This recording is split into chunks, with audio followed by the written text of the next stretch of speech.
¿Qué tal? Hoy vamos a meternos de lleno en un tema que define nuestra época, ese eterno estira y afloja entre la seguridad que exige el Estado y nuestro derecho fundamental a la privacidad.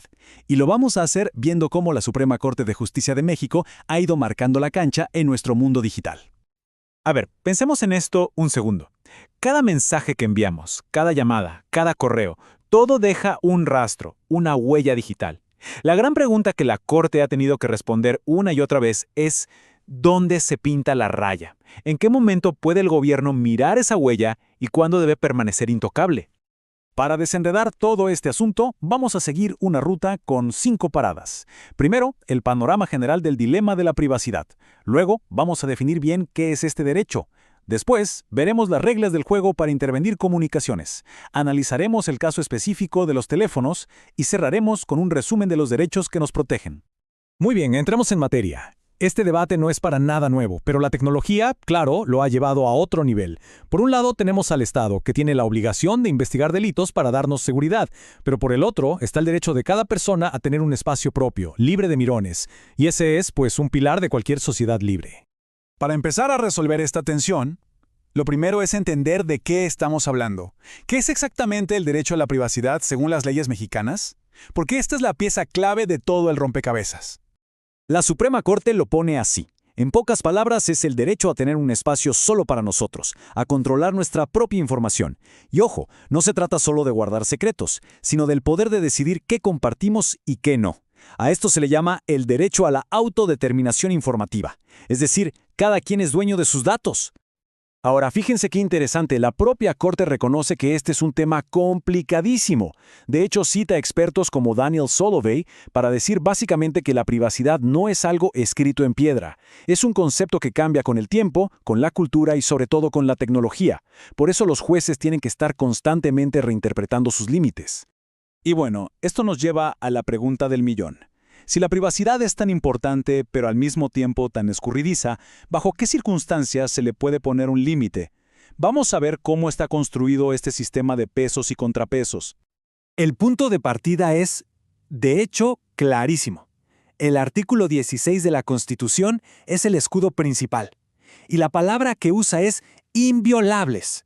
Es un término muy fuerte que deja claro que la privacidad de las comunicaciones es la regla, no la excepción.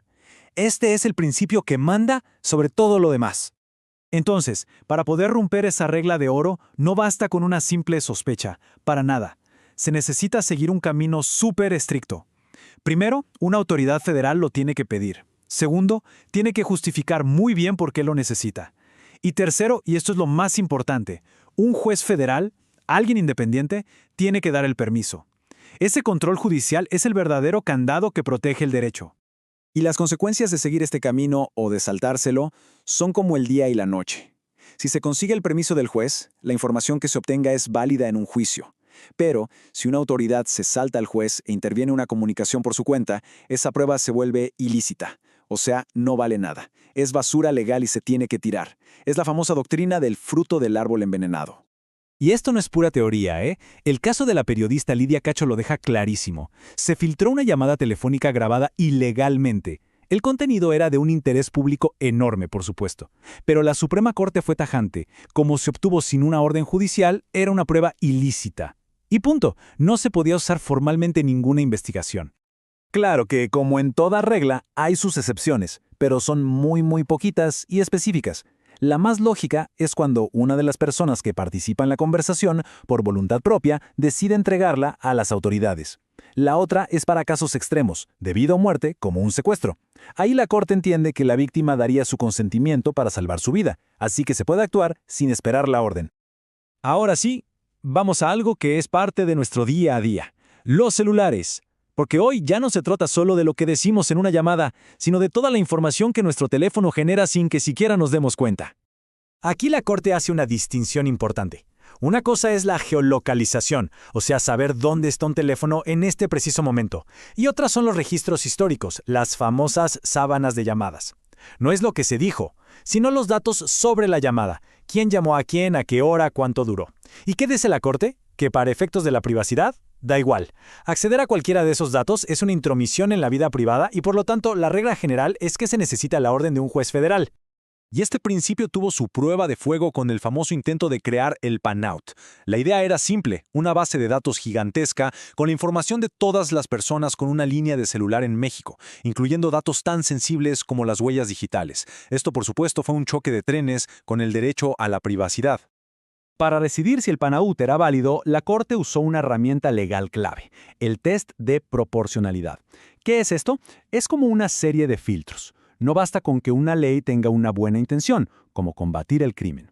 La medida tiene que ser adecuada, tiene que ser estrictamente necesaria, o sea, que no haya otra forma menos invasiva de lograrlo, y finalmente tiene que ser equilibrada, que el beneficio sea mayor que el daño al derecho.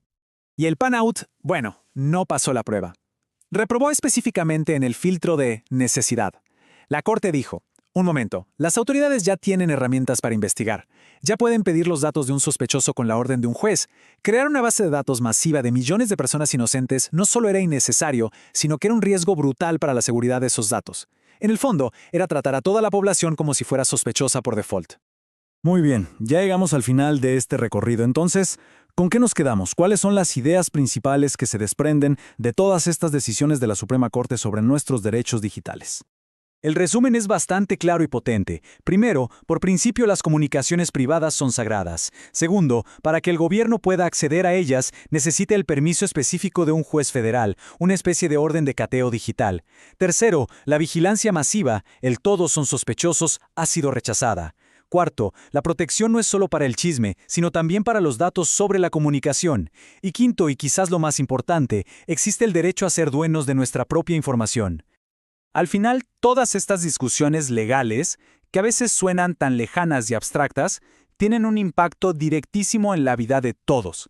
Las decisiones que toma la Suprema Corte son las que definen las reglas del juego del mundo digital que cada quien carga en su bolsillo. Y la pregunta, claro, queda en el aire, porque la tecnología no se detiene. Ya viene la inteligencia artificial, el Internet de las cosas, y con todo eso, nuevos retos. Estas sentencias son una base súper sólida, pero la conversación sobre dónde debe estar la línea entre seguridad y privacidad, esa apenas está comenzando. Muchas gracias.